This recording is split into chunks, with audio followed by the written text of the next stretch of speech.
Ayyaga hordoftoota keenya ammaan tana gama misbaaraa isinii dabraa jirra kunoo misbaara kana numa gartanii warreettan tatteessanii nu laaltan waan nuti godhaa jirru akkuma duraanii nu wajjin turaa turtanitti ammallee gama qophii misbaaraa dabarree jirra. Misbaara gaa kunoo uummanni ijoollee tatteessuu ta'an mudhii waliin wanni takka irra hin jirre qaama diddiimaa kana malee kanaatu isinii qophaa'ee jira saniif waliin turtii gaarii isiniin jenname nu hordoofi isin jenna. Misbaara irraa Toko lama sadi eka kuno lalika akkanatti kuno ispoortiin jajjabina maal qabdi kan jedhu argaa ka kanarraanu akkanatti irratti qaba wo aanaan kuno toko lama sadi ana fayyaa ta'ee jira abila kabaa jiru ana qophaa'u jira kanaafu sagantaa ajaa'ibaa kanarra eka akka daawwattan isin asirra jirra qophaa'ii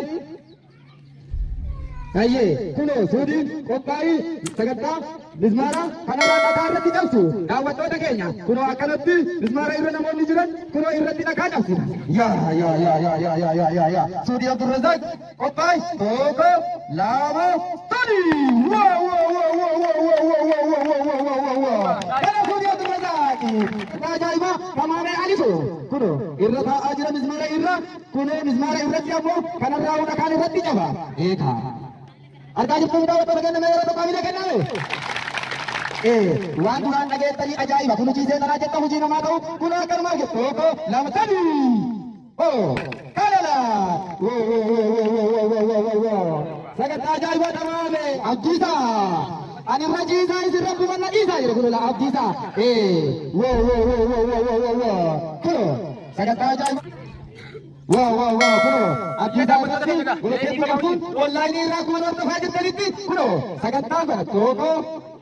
toko lama sadii akkana abdiisa fayyaa ta'ii jennaani kuno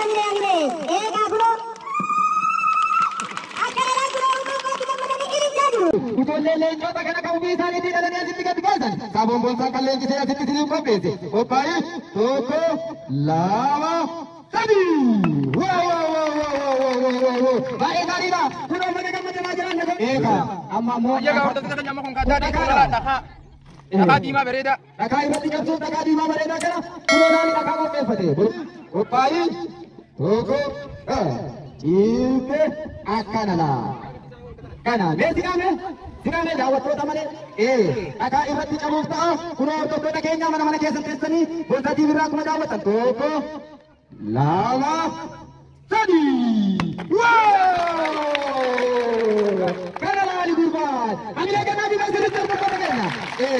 kunoo argaa jirtan daawwattootaaf hordoftoota caala boonsaatiif kan mana keessatti teessanii kan nu hordofaa jirtan kunoo akkuma argaa jirtan sagantaa mismaara keessatti uffatti cabsu kunoo kana fakkaata leenjitoonni baga gammaddan daawwattoonni hamilee kennaa yeroo bakka butaa kanas qophaa'ii tokko lama sadii hamilee kennaa sirriitti hamilee keessatti xiqqaatti nama mismaara irra ciisee dhakaan irra qabeef hamilee kan maara irra deebi'anne nama tokko nu hafe kunoo akkuma malee hordoftoota keenya mismaara xumurree jira saniif gaa amma karaa agarsiisa sabara ulee ibiddaa isin dabarsina nu wajjin turtii gaarii isin jenna agarsiisa ulee ibiddaatti dabarraa sagantaa mismaaraa xumurree jiru hordoftoota keenya mee yeroo tokko hamilee kenname hamilee sirriitti kenname hamilee keessa fatti gara anaamu xiqqoona maaloo hamilee kenname maaloo hamilee kenname akkana kun